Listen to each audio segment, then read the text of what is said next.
พ่อเท่ายังอยู่นั่นนะพ่อเท่าฮะเฮ้ยอีสังมอห้องก่อนได้มาอ๋อข้าใจสาลัวฮะก็ทางเป็นพามอห้องก่อนนะ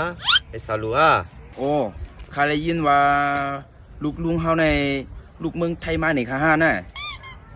ตึงมาแผ่วเมื่อวานนี่ตามาถึงเรือนก็หาเหล่แทงเอาวะพลาก็มีตังนาปุ่นอยู่ก็หาตัวแหละอ๋อเพื่อนนั้นเพื่อขากะหางหันในอันผักกาดอันพอลุงเฮ็ดไว้หิมนาขายย้อนแล้วน่ะ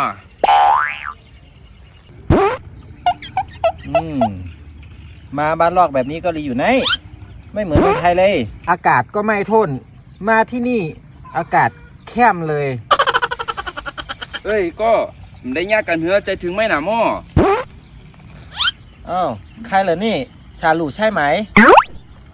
ฮะชาลูไอชาลูโอ้เพื่อนชาลูเกาคิดถึงไหมมากๆเลยนะ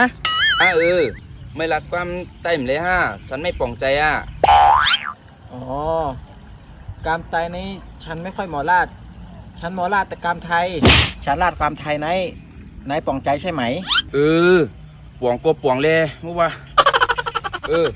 เพื่อนนั้นเกาตีมือห่วงไอ้ม้วนขายการมาน่ะขาโคหมอลาดความไทยนั่นอยู่ชูปวงความกันเลยนะ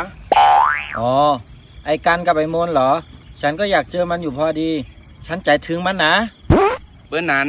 ฉันจะไปห้องมันมาหนานั้นของฉันโอ้ข้าต้องป่านข้ามือเนาะไอ้มันเนี่ยมากินข้าวไอ้ก็จังกินจังเลยกูมาหาพักเขียบมาต้มเห็ดกับน้ำพริกนะไอ้ต้องคือเป้าหัวว่าพี่ซื้อลูกเมืองไทยมาเนี่ยนะพี่ซื้อลูกเมืองไทยมาใจเยาว่าไอ้มาเมื่อหลิงกัม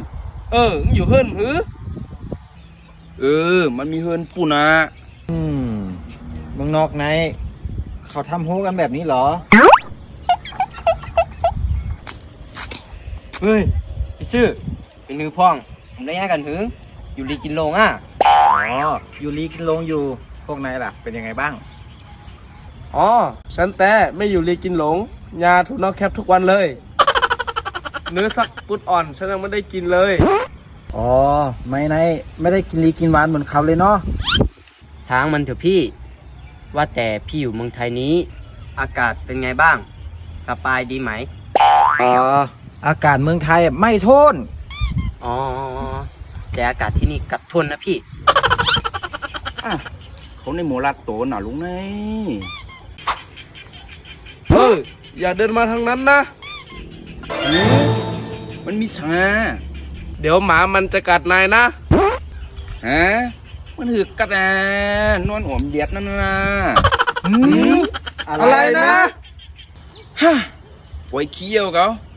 ไม่ง่ายเนี่ยก็กำไตในลืมแปดหมดโอ้โถหมูกไปแล้ว